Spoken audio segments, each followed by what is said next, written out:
오늘 바이블 스토리 창세기 죄의 시작에 대한 강의를 시작하겠습니다. 창세기 3장부터 11장까지의 내용이고요.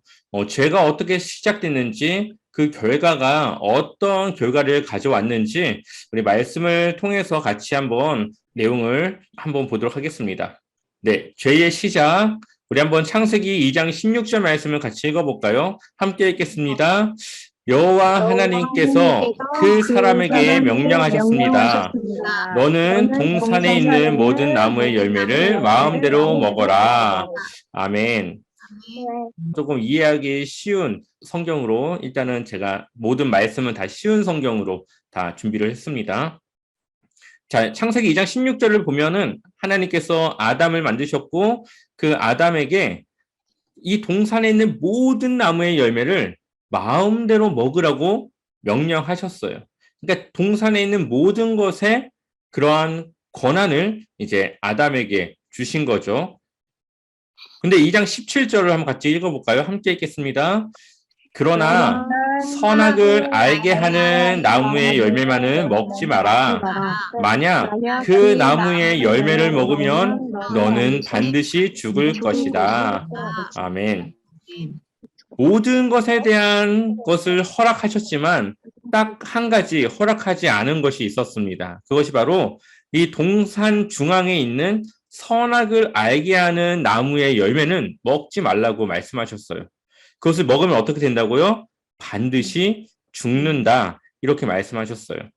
자, 하나님은 아담에게 그가 원하는 대로 할 수 있는 자유를 주셨죠. 모든 피조물과 다르게 아담은 하나님의 형상을 따라 만들었고, 그리고 하나님과 같은 인격을 가지고 자기가 하고 싶은 대로 살 수 있는 자유를 허락받게 됩니다. 이 선악을 알게 하는 나무의 열매도 먹지 말라고 명령을 했지만 그것을 지키고 안 지키고는 이제 아담의 손에 달려 있는 것이죠. 그런 걸 보면은 하나님은 우리가 살아가는 모든 것에 대한 그 선택을 우리에게 주셨고 우리는 그러한 자유를 가지고 살아갑니다. 이것을 자유의지라고 이야기를 하죠. 그런데 이 하나님과의 이 약속을 우리가 어겼을 경우, 우리가 자유를 가지고 넘지 말아야 될 그 선을 넘었을 경우에 무엇이 온다는 걸 우리가 잊지 말아야 됩니까? 책임. 그것에 대한 책임을 우리가 져야 한다는 것을 우리가 잊지 말아야 되는 것이죠. 지금 아담에게도 자유가 주어졌지만 그 자유를 넘어서는 행위는 바로 죽음이라고 하는 책임을 져야 한다고 하는 것을 하나님이 말씀하십니다. 자, 그런데 이제 이 약속을 하고 나서 하와를 만듭니다. 아담의 갈비뼈를 떼서 하와를 만들고 이제 그 하와와 함께하는 그 시간들 속에서 뱀을 만나게 되고 이 뱀이 이 하와를 유혹하게 되죠.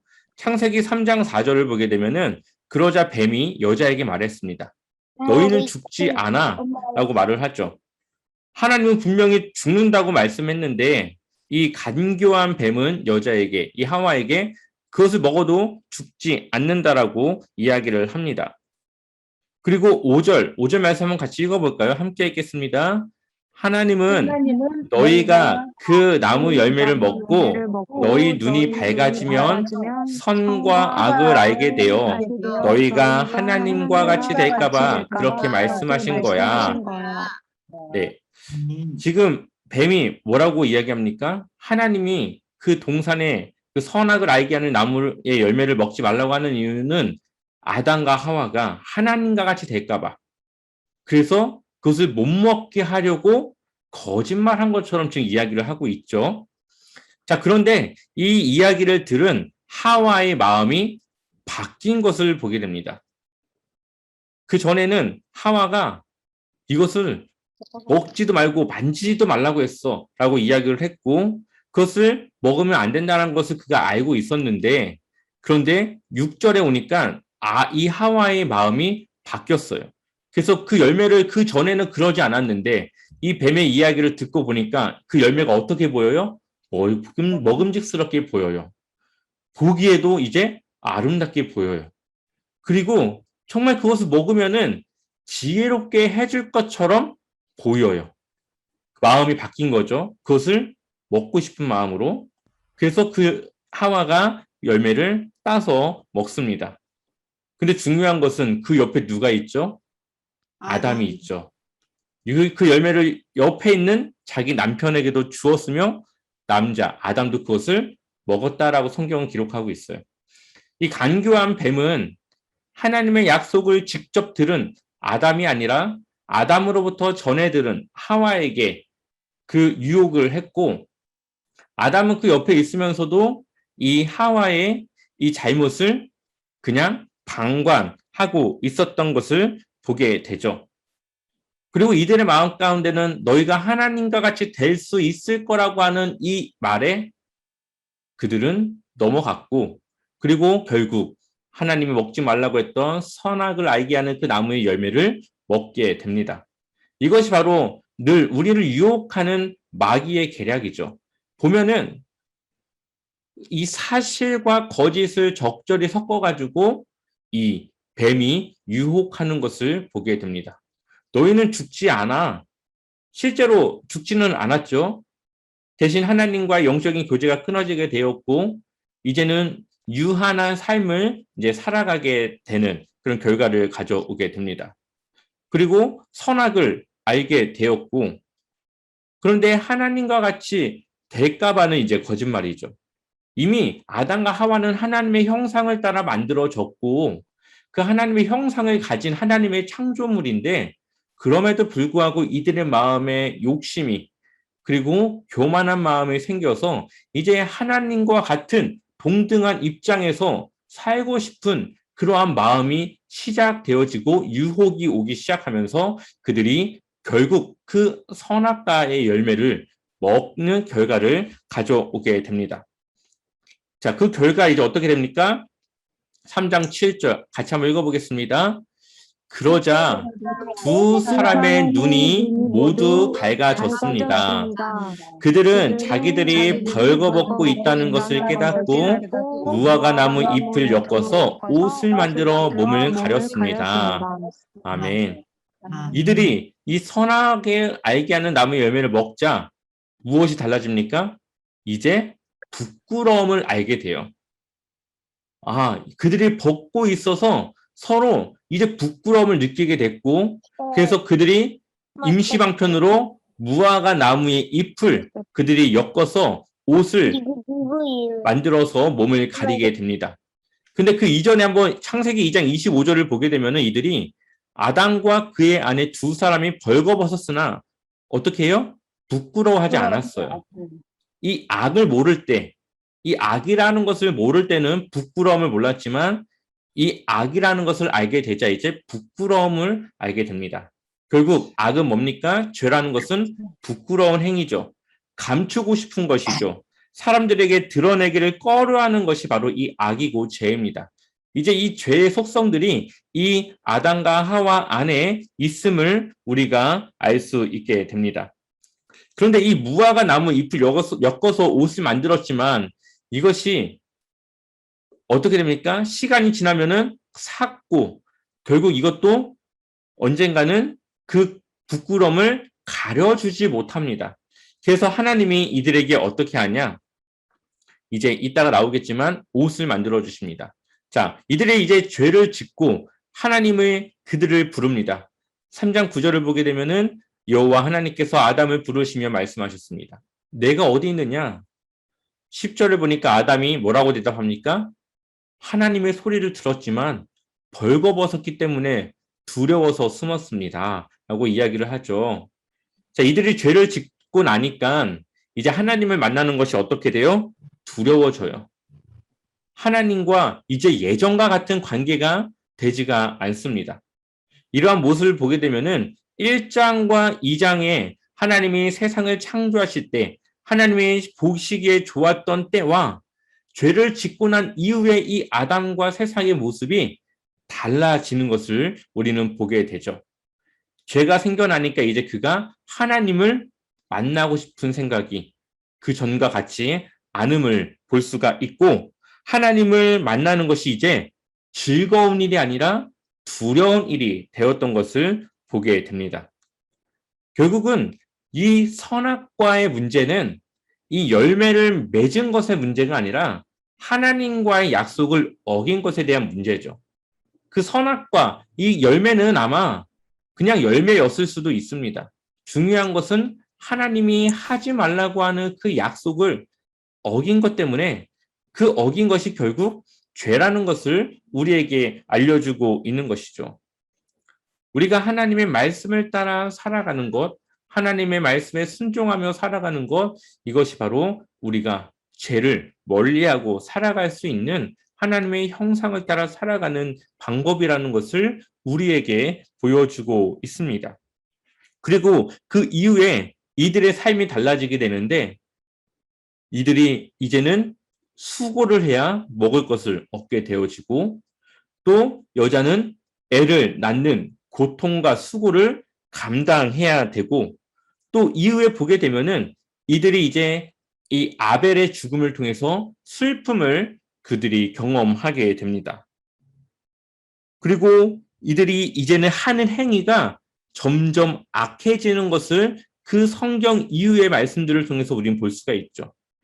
이렇게 죄를 지은 이제 죄가 이 세상에 들어온 이후의 세상은 전혀 다른 모습으로 달라지게 되는 것을 우리는 볼 수가 있습니다. 자, 하나님이 이들에게 은혜를 주는데 어떤 은혜를 주냐 한번 같이 읽어볼까요? 창세기 3장 21절 함께 읽겠습니다.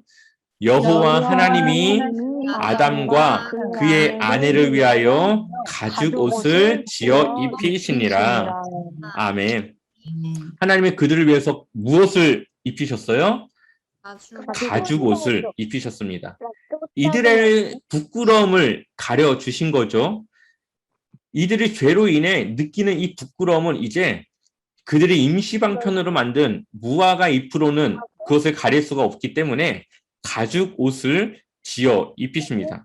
근데 여기에는 하나님의 은혜가 들어있고 그리스도를 예표하는 것이 바로 이 가죽 옷이에요.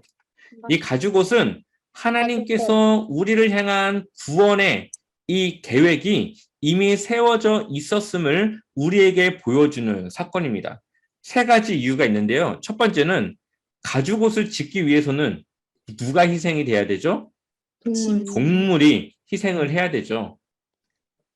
자, 이게 지금은 제사가 제정되지 않았을 때지만 이제 출애굽기에 들어와서 이제 그 이후에 이제 성막을 지으면서 또 레위기에 들어가면서 제사를 지내게 되는데 제사의 역할은 우리의 죄를 용서하는 거죠. 하나님과 우리의 관계를 화해시키는 거죠. 그리고 그것이 신약 성경에 들어와서는 예수 그리스도를 통해서 그 일을 이루십니다. 그러니 이 아담과 하와를 위해서 가죽 옷을 지어 입히신 것, 그들의 부끄러움을 가리신 것, 이것은 바로 예수 그리스도께서 앞으로 하실 그 일을 미리 이 가죽 옷을 통해서 보여주신 것이고, 동물의 희생은 바로 예수 그리스도의 그 희생을 미리 예표한 사건이라는 것을 우리가 볼 수가 있고요. 그리고 이 가죽 옷을 지은 것, 누구의 방법이죠? 하나님의 방법이에요. 그 이전에는 이때 당시에는 옷이라는 개념이 없었어요. 이 옷을 근데 하나님이 만들어 주셨고 이제는 그 옷을 통해서 그들의 부끄러움을 가릴 수 있는 방법이 생겨나게 됩니다. 그리고 세 번째, 그들의 부끄러움을 감춰주시죠. 우리가 그리스도로 옷 입는다고 하죠. 그리스도로 옷 입었을 때에 우리의 모든 죄는 가려지고 오직 예수 그리스도가 보여지는 것 같이 예수 그리스도를 통해서 우리의 죄가 덮어지는 것처럼 이 가죽 옷을 통해 그들이 죄로 인하여서 나타났던 그들이 느꼈던 부끄러움을 감춰주시는 은혜가 여기에 있다는 것이죠. 이후에 이제 우리가 또 말씀을 드리겠지만 사실 이 이후에 이제 보면은 제사를 지내죠. 그리고 이들 나름대로 이 뭔가 규율을 지키며 살아가는 것을 보게 돼요. 그래서 노아의 시대에 보면은 노아가 의인이었던 이유가 하나님의 말씀을 따라 행했기 때문이라는 것을 우리가 알 수 있는데 근데 이때는 제사법도 없었고 율법도 없었던 시대예요. 근데 어떻게 그것을 알 수가 있었을까요? 그러니까 나중에 이제 율법이라는 것이 만들어지고 십계명을 주지만 그 이전부터 이 율법에 대한 개념이라던가 그들 나름대로 지켜야 되는 규율 같은 거는 이미 있었던 것인데 그것을 이제 하나님께서 정해서 체계화해서 이들이 지켜야 될 것들에 대해서 가르쳐 준 것이 이제 율법이고 이제 제사법이라는 것을 이제 알 수가 있습니다. 그것은 나중에 다시 한번 제가 이야기해 드리겠습니다. 그리고 이들이 결국 죄를 지어서 어디에서 쫓겨나죠? 에덴 동산에서 쫓겨나게 됩니다. 그러면서 이제 가인과 아벨이라고 하는 두 자녀를 낳게 됩니다. 우리 한번 창세기 4장 2절 말씀 같이 읽어보겠습니다. 하와는 또 가인의 동생 아벨을 낳았습니다. 아벨은 양을 치고 가인은 농사를 지었습니다. 아멘. 자, 가인이 첫째 형이고 동생이 아벨이죠. 근데 아벨은 무슨 일을 했습니까? 양을 쳤어요. 그리고 가인은 농사를 지었어요. 그리고 이들이 자신들이 지은 걸 가지고 이제는 하나님께 제사를 지냅니다. 그래서 창세기 4장 3절을 보게 되면 세월이 지난 뒤에 이제는 곡식의 땅이 열매를 이제 맺은 이후에 하나님께 제물로 바쳤고 아벨은 처음 태어난 아기 양과 양의 기름을 바쳤습니다. 그리고 그 결과 어떻죠? 아벨은 그의 제물을 받았어요. 하나님께서 아벨과 그의 제물은 받으셨으나 4장 5절에 가인과 그의 제물은 받지 않으셨다. 그래서 가인이 어떻습니까? 마음이 매우 화가 나서 안색이 변하였다라고 기록이 되어져 있습니다. 예전에 여러분들 아마 이런 얘기 들어보셨을 거예요. 가인이 하나님께서 가인의 제물을 받지 않은 이유가 곡식을 들어서 그렇다. 혹시 얘기 들어보셨어요? 못 들어보셨나요? 저는 그런 얘기 좀 들어봤었는데 뭐 아벨은 동물로 제사를 드렸기 때문에 받았고 가인은 동물이 아니라 곡식을 들어서 하나님께서 받지 않았다. 이런 얘기가 예전에 있었습니다. 근데 그것은 전혀 잘못된 이야기죠. 우리가 여기서 봐야 될 것은 아벨은 그의 제물만 받은 게 아니에요. 하나님께서. 뭐도 받았어요? 아벨과 그의 제물을 받았어요. 그리고 가인은 가인과 그의 제물을 받지 않았어요. 결국 제물도 중요하지만 무엇이 중요해요? 그것을 드리는 사람이 중요하다는 것을 우리에게 알려주고 있는 것이죠. 그러니까 예배자의 그 예배자의 마음, 하나님께 우리가 드리는 이 중심이 중요하다는 것이에요. 사실 이 제사법에는 피를 흘리지 않는 제사도 있어요. 기름을 드리는, 하나님께 곡식을 드리는 이 제사도 있습니다. 그러니 가인이 드린 이 땅의 열매를 드린 것은 잘못된 제사라고 볼 수가 없어요. 그러나 이 가인의 중심이 하나님이 보시기에 좋지 않은 마음이었다는 것이죠. 히브리서에서도 말하고 있는데 한번 읽어볼게요. 히브리서 11장 4절 같이 읽어보겠습니다. 믿음으로 아벨은 가인보다 더 나은 제사를 하나님께 드림으로 의로운 자라 하시는 증거를 얻었으니 하나님이 그 예물에 대하여 증언하심이라. 그가 죽었으나 그 믿음으로써 지금도 말하느니라. 아멘. 자, 아벨이 가인보다 더 나은 게 무엇 때문에 그래요? 믿음 때문에 그렇다 말하고 있죠. 믿음으로 드린 아벨은 가인보다 더 나은 제사를 하나님께 드렸다. 그래서 아벨은 의로운 자였고 가인은 그렇지 않았음을, 이 믿음의 그 차이가 하나님께 드린 이 제사의 차이였음을 우리가 볼 수가 있죠. 그러니까 우리가 그냥 예배 드리고 그냥 하나님께 우리의 시간을 그냥 단지 드리는 것에 목적을 두는 것이 아니라 우리의 믿음으로 우리의 삶을 살아가고 그리고 우리의 믿음이 연장선에서 하나님께 드리는 예배로 이어져야 됨을 우리에게 말하고 있습니다. 우리가 늘 우리의 삶이 얼마나 중요한지, 우리의 삶이 이 예배의 연장선에 있음을 우리가 기억해야 됨을 오늘 이 아벨과 가인의 이 제사에서 우리에게 말씀하고 있죠. 자, 그리고 나서 이제 가인은 아벨을 따로 불러서 결국 그를 어떻게 합니까? 죽이게 됩니다. 질투가 결국은 이 아벨을 죽이는 결과를 낳게 되어지죠. 이것이 바로 최초에 나온 성경 속 살인의 사건이에요. 여러분 한번 생각해 보세요. 이 제사 하나님께 인정받지 못했다고 해서 아벨이 무슨 잘못입니까? 아벨은 아무 잘못도 없어요. 가인에게 잘못이 있죠. 그런데 가인은 자신이 나타나는 이 화를 누구에게 풀어버립니까? 그거를 아벨에게 풀어버리죠. 결국 죄는 그러한 결과를 낳고 사람을 악하게 하는 이 결과를 가져오게 됨을 우리에게 보여주고 있습니다. 아벨은 죽어야 될 일이 하나도 없지만 결국 이 죄를 가진 이 죄성이 결국 사람을 죽이는 일까지도 하나님의 형상을 닮아 만들어진 이 사람이 죽이는 그러한 결과를 낳게 되어지죠. 그런데 이후의 말씀을 보게 되면 이것은 시작에 불과하다는 것을 우리가 알 수가 있습니다. 우리 한번 4장 이제 16절 말씀 같이 읽어보겠습니다. 가인은 여호와 앞을 떠나 에덴 동쪽 롯 땅에서 살았습니다. 아멘. 이제 가인은 이제 그 사건 이후에 하나님께서 그를 쫓아내죠. 에덴 동쪽 롯 땅으로 그를 쫓아냅니다. 그리고 거기서 이제 그의 자손들이 번성하기 시작해요. 근데 그 중에 이 라멕이라고 하는 사람이 있는데 이 라멕이 어떤 말을 하냐? 한번 같이 읽어볼까요? 23절 같이 읽어보겠습니다. 라멕이 자기 아내들에게 말했습니다. 아다와 실라여 내 말을 들어라. 라멕의 아내들이여 내 말에 귀를 기울여라. 나는 나에게 상처를 입힌 사람을 죽였다. 나를 상하게 한 젊은이를 죽였다. 아멘. 그러면서 24절에 가인을 죽인 사람은 7배로 벌을 받지만 라멕을 죽인 사람은 77배로 벌을 받을 것이다.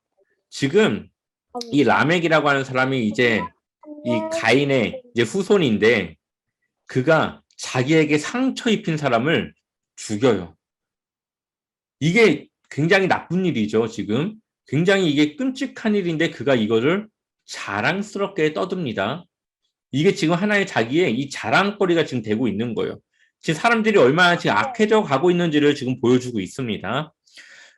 그리고 가인을 죽인 사람은 7배를 벌을 받지만 라멕을 죽인 사람은 77배로 벌을 받는다고 하면서 자신이 가인보다 더 그러한 악한 사람임을 그가 말하면서 그것을 아주 자랑스럽게 말하는 것을 보게 됩니다. 자, 이제 서서히 사람들이 굉장히 악해져가는 모습들을 우리가 지금 보고 있어요. 세상이 점점 바뀌어 가고 있고 이것을 보고 있는 하나님의 마음을 우리가 한번 생각해 보아야 합니다. 하나님이 만드신 이 보기 좋았던 이 세상이 이제는 하나님의 계획과 다른 방향으로 가고 있는 이 모습을 바라보고 있는 하나님의 마음이 얼마나 아플지, 얼마나 그 마음에 분노가 일어나고 있을지 우리가 그 부분을 봐야 되는 것이죠. 자, 그리고 4장 25절을 보게 되면은 하나님이 이 죽은 아벨을 대신해서 다른 아기를 주셨고 그의 이름이 셋이라고 하는 이름을 드리면서 그때부터 사람들이 여호와의 이름을 부르며 예배를 드리기 시작했다라고 기록을 하고 있죠. 다시 그 신앙과 믿음을 회복하고 있는 거예요. 이 가인의 이 후손들은 하나님 보시기에 악했지만 그러나 셋의 아들, 하나님께서 아벨을 대신하여 주신 이 셋의 이 자녀들을 통하여서 다시 하나님을 섬기며 예배드리며 그 믿음의 명맥을 유지하며 나아가기 시작하는 것이죠. 자, 이렇게 이제 다시 하나님께서 그러한 일들을 베풀어 주십니다. 결국 하나님께서 참지 못하고 홍수 심판을 내리시죠. 우리 한번 6장 5절 같이 읽어보겠습니다. 함께 읽겠습니다. 여호와께서 땅 위에 사람의 악한 행동이 크게 퍼진 것을 보셨습니다. 그리고 그들의 생각이 언제나 악할 뿐이라는 것도 아셨습니다. 아멘. 네, 땅 위에 사람들의 행동이 어떻게 됩니까? 악한 행동이 퍼졌죠. 이제는 많은 사람들이 이제 이런 악한 행동을 하고 있는 거예요, 지금. 그리고 그들의 생각이 언제나 악할 뿐이라는 것도 아셨습니다. 이후에 나올 사람들의 생각 또한 악할 것이라는 것을 하나님은 아셨고, 그러면서 하나님의 마음이 어떻습니까? 땅 위에 사람을 만드신 것을 후회하셨다. 마음이 아프셨다. 이렇게 말씀하고 있습니다. 여기서 말하는 후회라고 하는 것은 진짜 하나님이 세상 만들지 말걸.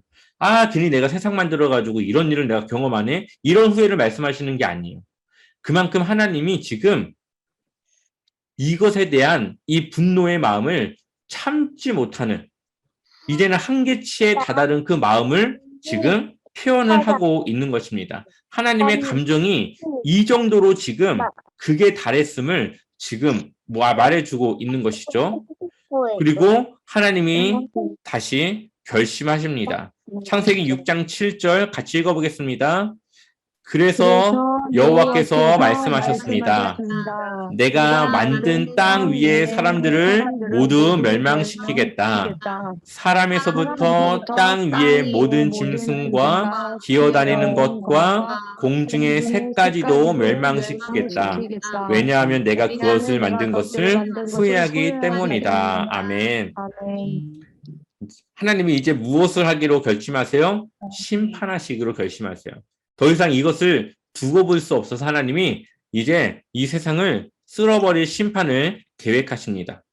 그런데 그 와중에 누가 눈에 들어옵니까? 하나님의 눈에?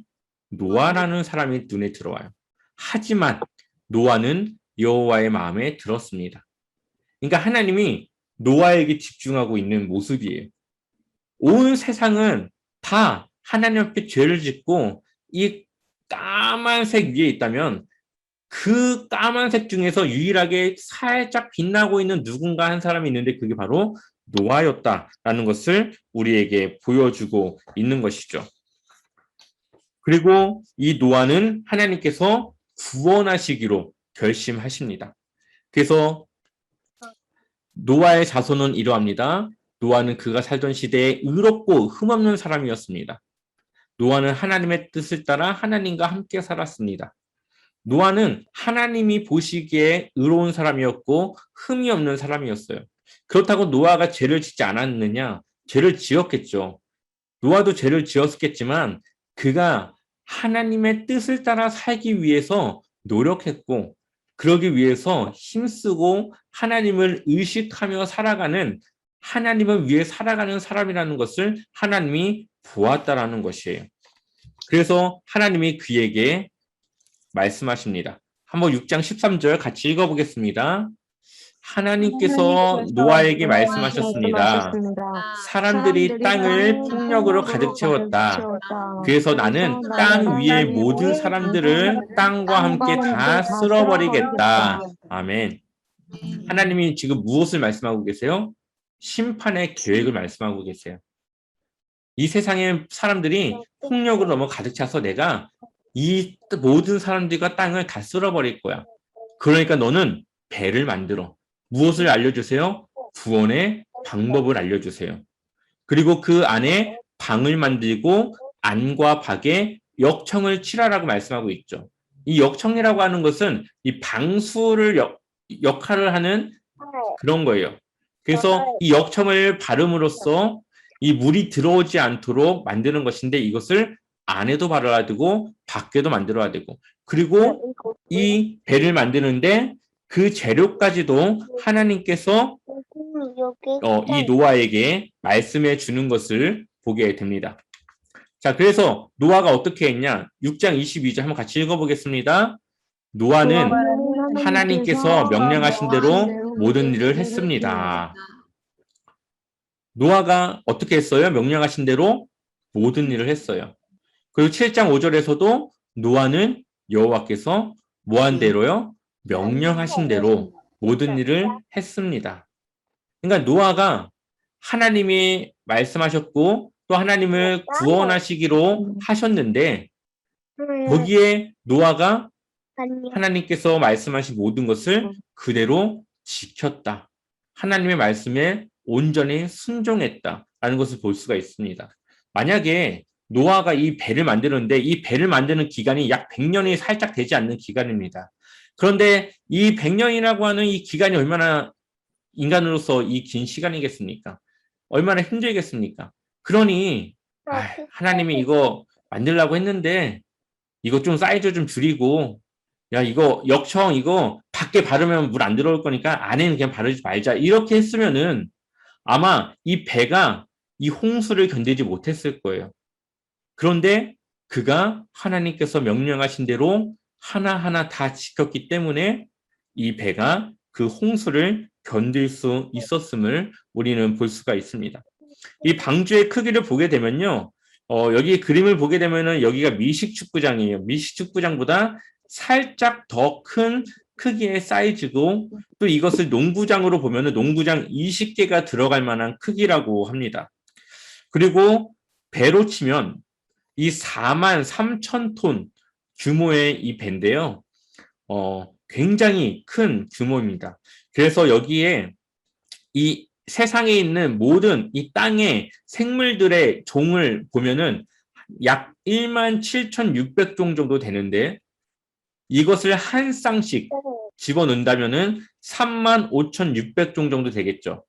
근데 이 4만 3천 톤급의 이 배에 이 3만 5,600종의 모든 생물들을 한 쌍씩 다 집어넣으면은 이 배의 3분의 1 정도 공간을 차지한다라고 이제 그렇게 계산을 하더라고요. 그러니 이 노아의 방주 안에 이 생물들을 다 넣고 하는 것이 가능했음을 우리가 봐야 하고요. 또 이 배는 3층 구조로 되어져 있고 그리고 창문이 하나 있는데 이 창문은 이 꼭대기 쪽에 달려있기 때문에 사람이 이 창문을 통해서 밖을 볼 수가 없는 그런 구조로 되어져 있습니다. 또한 이 배의 이 크기가 굉장히 크고 한데 이 성경을 보게 되면은 이 물이 그냥 비만 쏟아지는 것이 아니라 밑에서도 물이 터져 나오고 뭐 굉장한 이 폭풍과 같은 이 상황들을 견뎌야 하는 이 아주 튼튼한 배여야 하겠죠. 근데 이 네덜란드의 이 얀센이라고 하는 사람이 실제 이 배의 규모에 따라서 배를 만들어서 이 실험을 합니다. 이제 인공적으로 이제 파도를 만들고 해가지고 얼마나 이 배가 이 파도를 견디느냐 했더니 이제껏 지구상에서 제일 큰 파도가 온 것보다도 더 세게 파도를 만들었는데 그 파도를 견뎌냈다라는 것이죠. 이 배의 이 비율은 가장 이상적인 비율이라고 합니다. 그러니 하나님께서 노아에게 말씀하신 이 사이즈와 이 재료와 만드는 방법들은 그냥 임의적인 것이 아니라 굉장히 과학적으로도 잘 만들어진 배라는 것을 우리가 볼 수가 있습니다. 그리고 중요한 것은 이 부분이에요. 한번 우리 같이 읽어볼까요? 7장 16절 같이 한번 읽어보겠습니다. 모든 생물의 암컷과 수컷이 하나님께서 노아에게 명령하신 대로 배 안으로 들어갔습니다. 그런 다음에 여호와께서 배의 문을 닫으셨습니다. 아멘. 자, 배의 문을 누가 닫으셨죠? 여호와께서 닫으셨죠. 자, 이 방주에 대한 거, 이 방주 안으로 들어오는 것에 대한 이 권한과 허락이 바로 하나님께 있었음을 우리가 보게 됩니다. 이 방주는 예수 그리스도의 그 구원을 예표하는 사건이에요. 이 방주에 들어간다고 하는 것은 구원을 받는 것을 의미합니다. 그러니 이 구원받은 성도는 바로 이러한 모습이다라는 것을 이 방주의 사건을 통해서 우리가 알 수 있는데, 자, 한 3가지 정도로 볼 수가 있습니다. 자, 방주를 누구의 방법으로 만들죠? 하나님의 방법으로 만들어요. 그러니까 구원은 하나님의 방법으로 이루는 거예요. 자, 2번째, 문을 열고 닫는 권한이 누구에게 있습니까? 하나님께 있어요. 우리를 구원하는 권한이 누구에게 있어요? 하나님께 있어요. 나중에 보면 알겠지만 나중에 보면은 문을 여는 분도 하나님이에요. 그러니까 이 방주에 관한 모든 권한은 하나님께 있습니다. 그러니까 이 구원받은 성도의 삶에 대한 고난은 하나님께 있는 거예요. 이것이 바로 여기에서 나오는데 한번 같이 우리 3번을 같이 읽어볼게요. 한번 같이 읽어보겠습니다. 방주에 타는 순간 모든 것을 하나님께 맡겨야 함. 방주는 뭐가 없어요?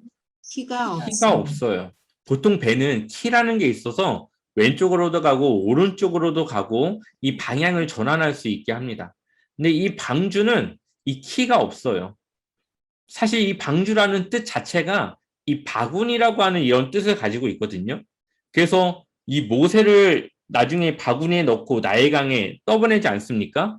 네. 이 모세가 타고 있던 그 들어갔던 이 바구니가 바로 이 방주하고 똑같은 의미인 거예요. 그러니까 이 방주는 이 키가 없어요. 그러니까 방주에 타는 순간 누구만 의지해야 되냐? 하나님만 의지해야 되는 거예요.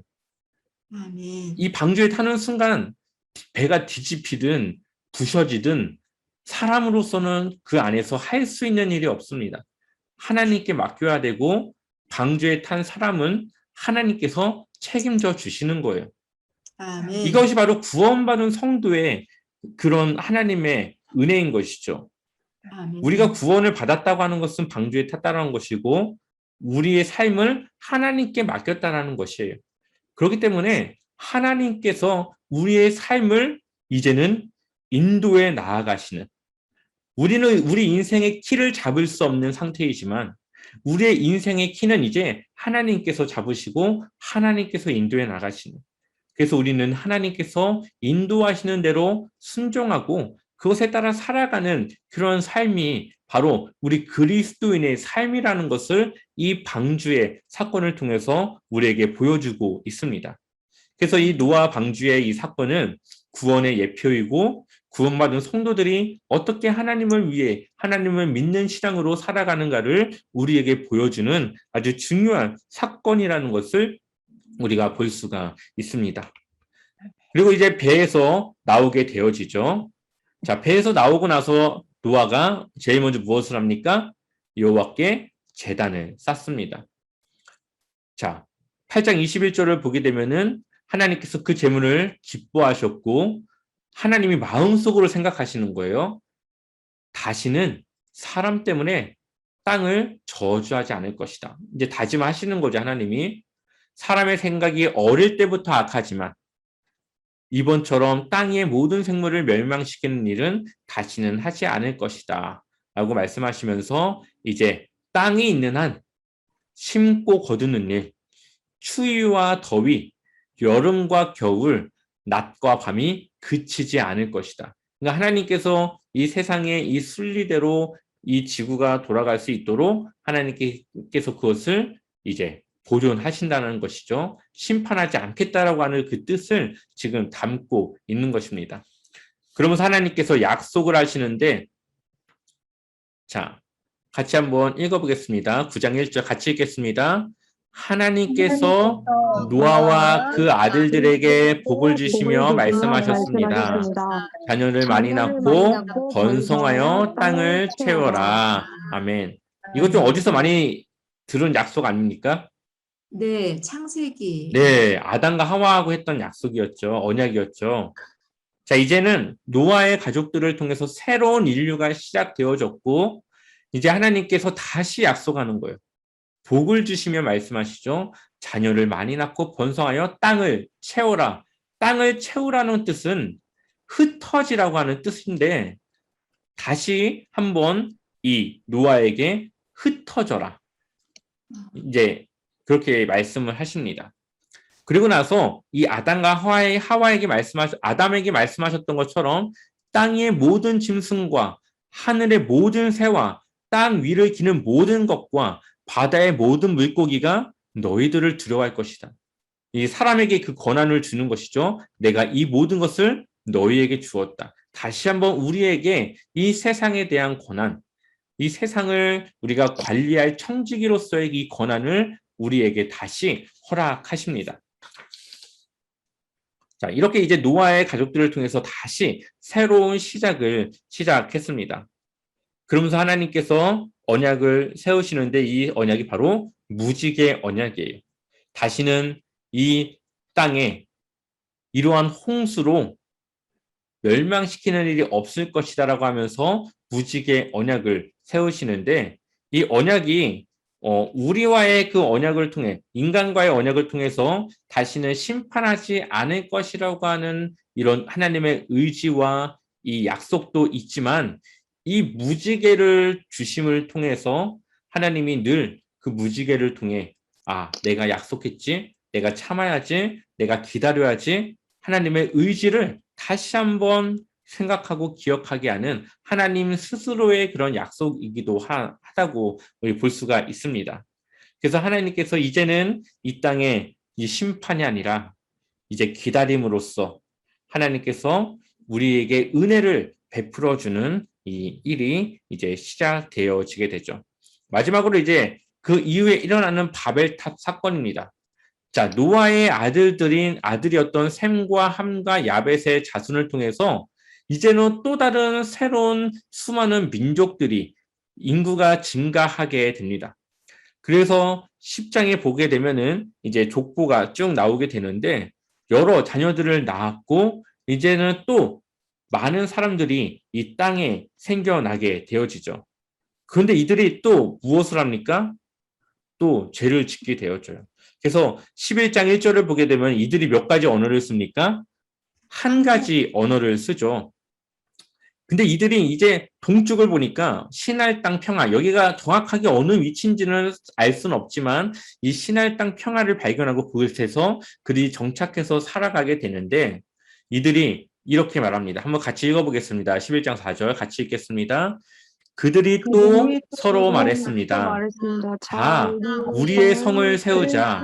그리고 꼭대기가 하늘까지 닿는 탑을 쌓자. 그래서 우리 이름을 널리 알리고 온 땅에 흩어지지 않도록 하자. 아멘. 분명히 하나님은 이들에게 흩어지라고 말씀하셨죠. 네. 근데 이들은 지금 또 무슨 생각을 해요? 흩어지지 말자. 우리가 하늘까지 닿는 탑을 쌓고 결국 거기서 이제 자기네들이 산다는 것이죠, 거기서. 결국 이들이 하나님께 대한 도전을 또다시 시작하고 있음을 우리는 보게 됩니다.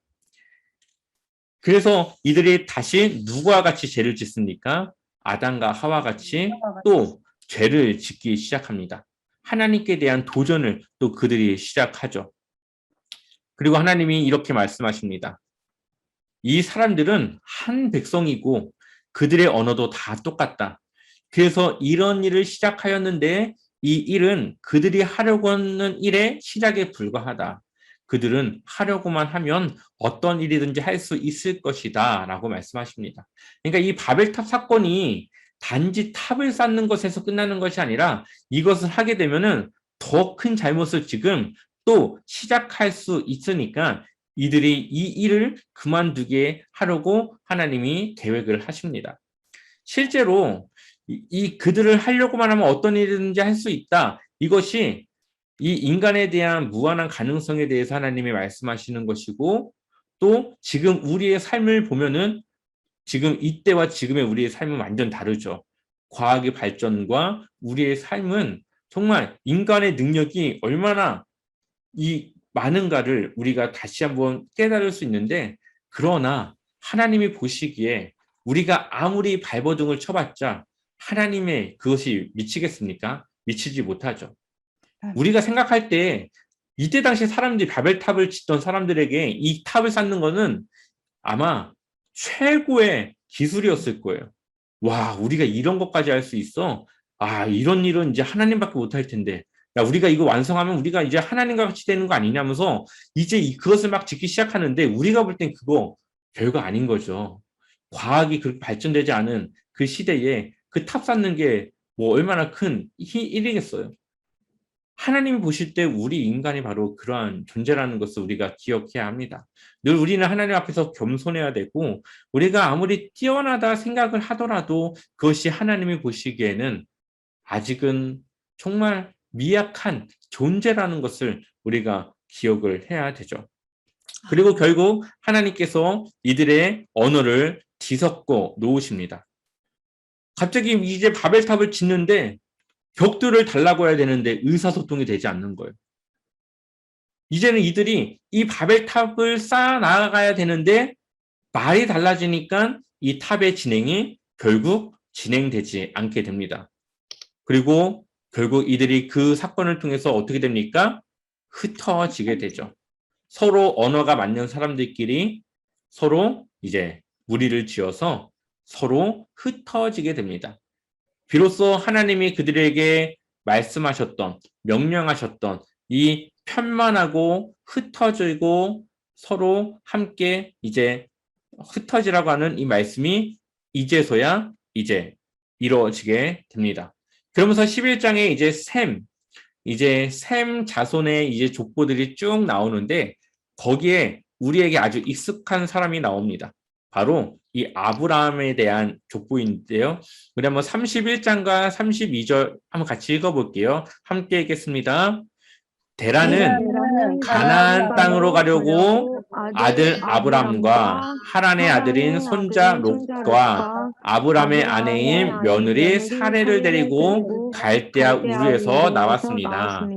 그러나 그들은 하란에 이르러 거기에 머물렀습니다. 데라는 205년을 살다가 하란에서 죽었습니다. 아멘. 자, 데라가 어디로 가려고 했어요? 가나안 땅으로 가려고 했어요. 그래서 아브람과 또 롯과 또 며느리 사레, 이제 아브라함의 아내였죠. 데리고 갈대아 우르에서 나옵니다. 이것이 누구의 뜻이었을까요?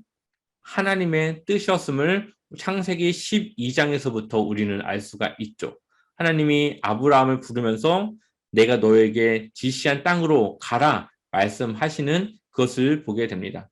그래서 어떻게 보면은 우리가 아브라함이 어디로 가야 할지 모르고 간 것 같이 생각할 수도 있지만 우리가 창세기 11장 31절을 보게 되면은 이미 가나안이라고 하는 땅으로 가려고 그들은 계획을 세웠고 하나님이 그들을 가나안으로 인도했음을 우리는 알 수가 있습니다.